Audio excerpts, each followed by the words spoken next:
Hi. In today's session, we will take a look at a question by Sarah. Sarah is wondering about individual consciousness and universal consciousness.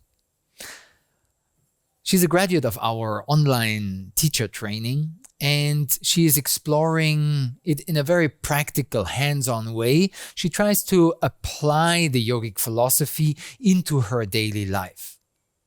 Philosophy can be translated as love of wisdom, and we approach it always in a very pragmatic way, a practical, applied art of living.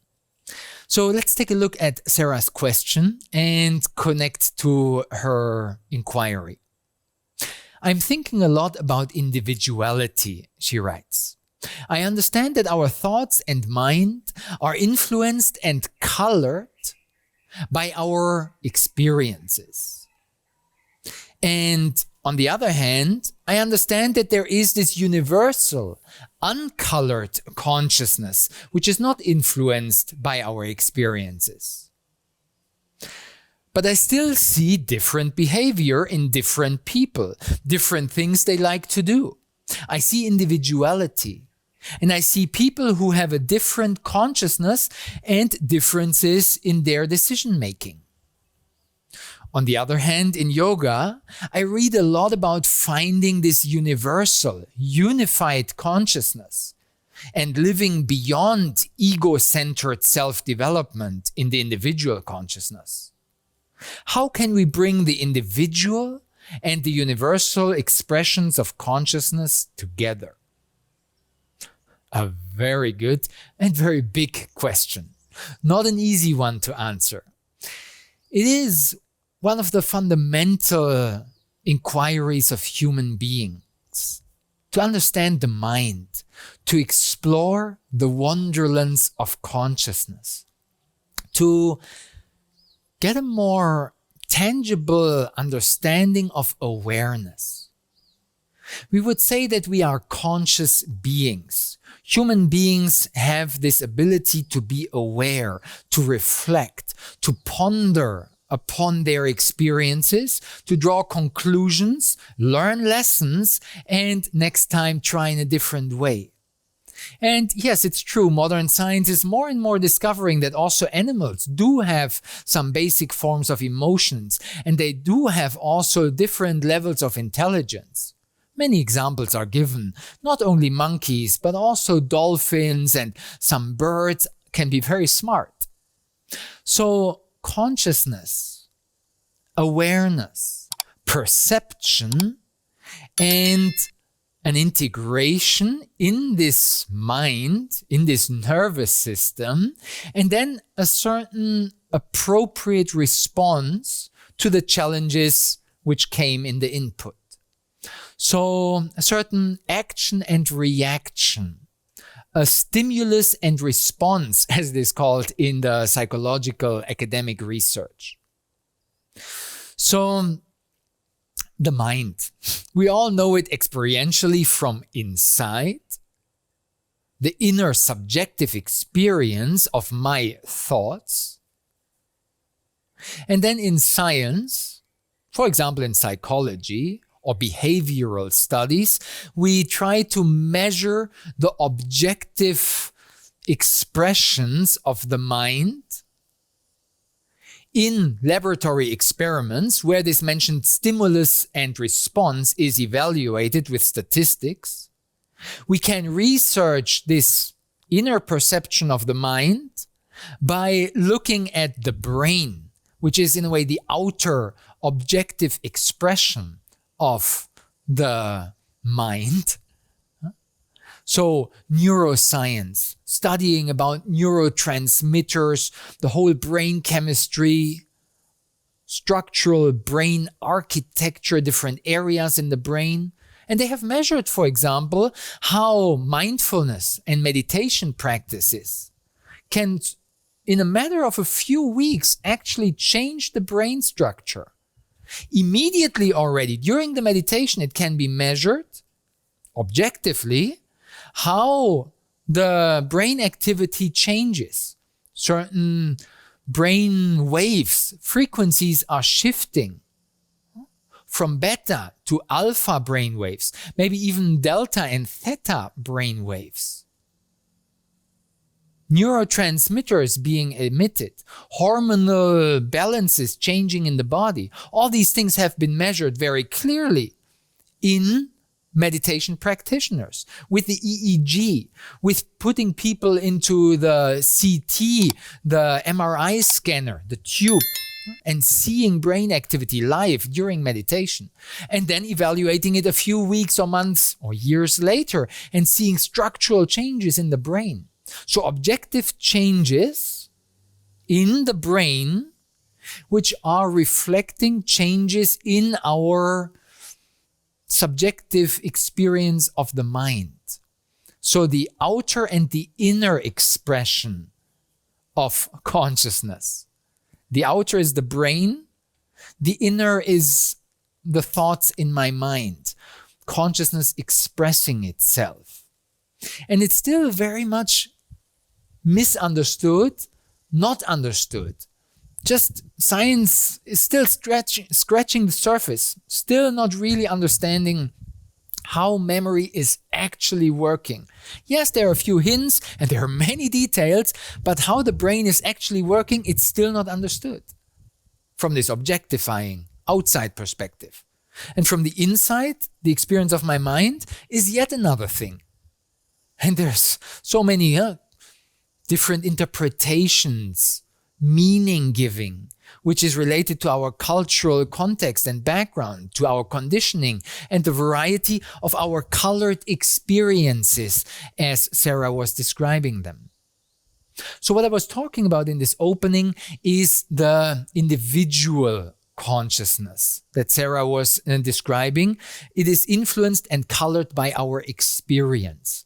And we have some understanding from the inner and the outer perspective, but we take it more or less isolated. My bubble mind, me in my bubble, separated from others, sometimes coming in contact with other people and then exchanging more or less on the surface.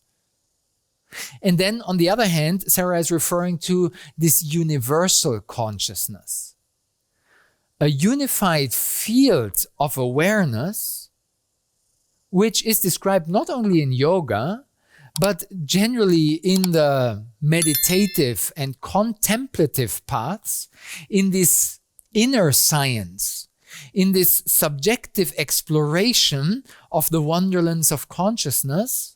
People have a direct experience of melting, of dissolving their individual consciousness in the ocean of universal awareness. The famous metaphor of the drop of water merging with the infinite ocean.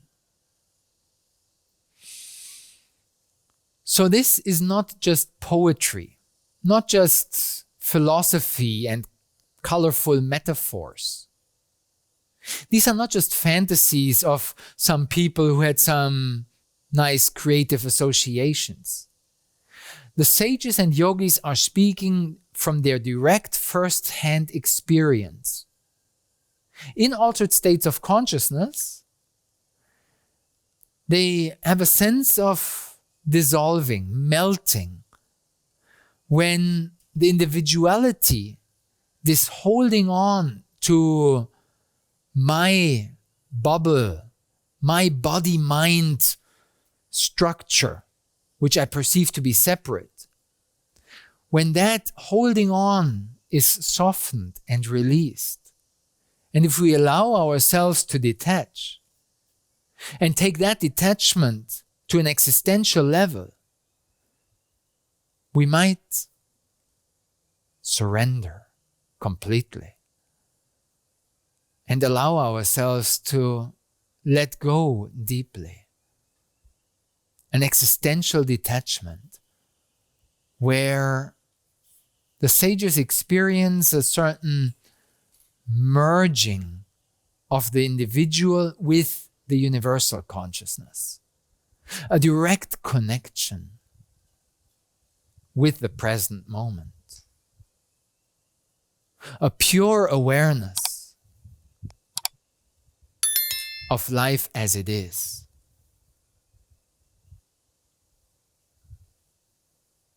A direct seeing beyond the individual body-mind. Not a seeing with the eyes of the flesh, but a direct perception of pure existence.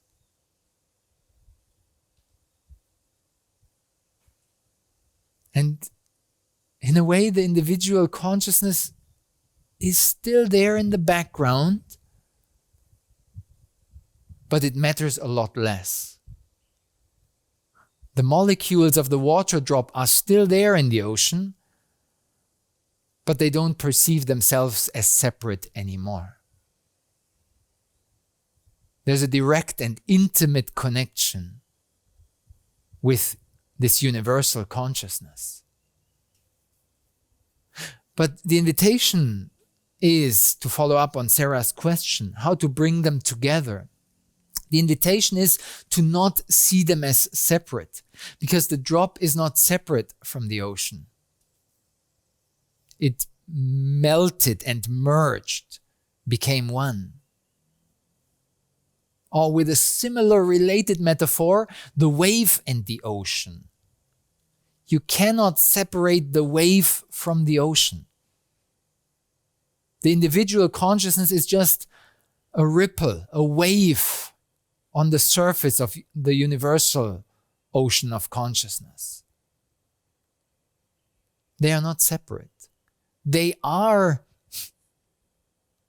not only intimately related, but they are basically the same. They are just a temporary crystallization, individualized expression of the universal ocean of consciousness.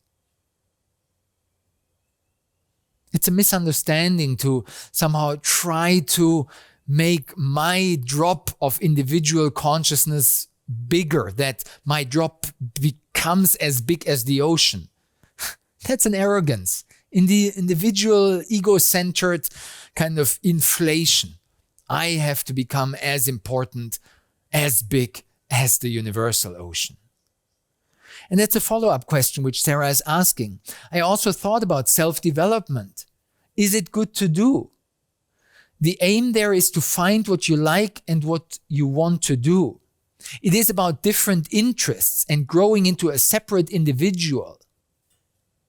But in my head, it is the opposite of unified universal consciousness in yoga. How to bring the two together? So self-development, self-improvement, a certain arrogant approach of trying to become better and better and better, and then I will become not only the world champion, but Mr. or Mrs. Universe. And then I'm the most important conscious human being in this solar system. I am the best. Sure, maybe you are very good at something, and of course, strive for that, for this perfection and improvement, and it's all good. It's perfectly fine. This is what keeps people going and gives them a drive and a motivation to succeed. Perfectly fine. It's very normal.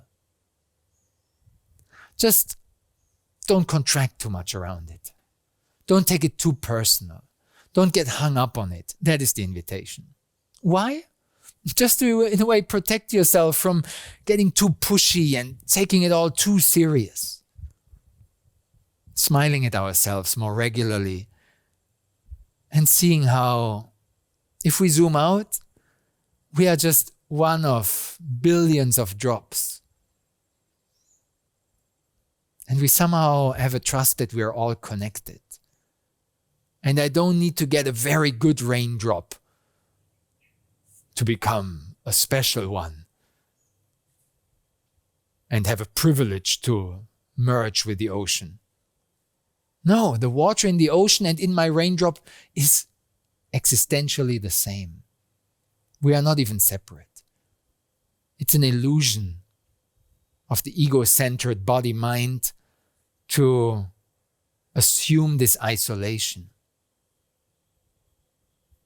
We're all conscious beings. And it's the same consciousness in me as in you. The invitation is to contemplate the connectedness. Not only the similarities, but the existential unity. Instead of getting hung up on the differences, the separation, the individuality, the I am better, the elbow mentality of competitiveness. It has its place, sure. But at the end of the day, let's connect from heart to heart and see how we are unified in this universal ocean of consciousness. Give it a try and allow yourself to go deeper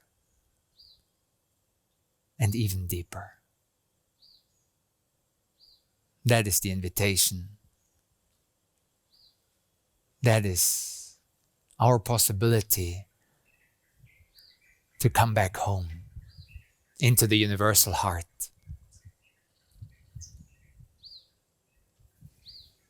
Best wishes for your journey back home. Enjoy yourself on the way. Namaste.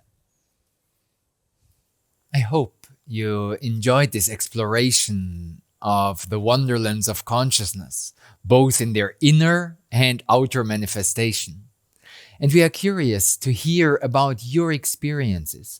How did you perceive consciousness? Please leave a comment down below so we can share this exploration.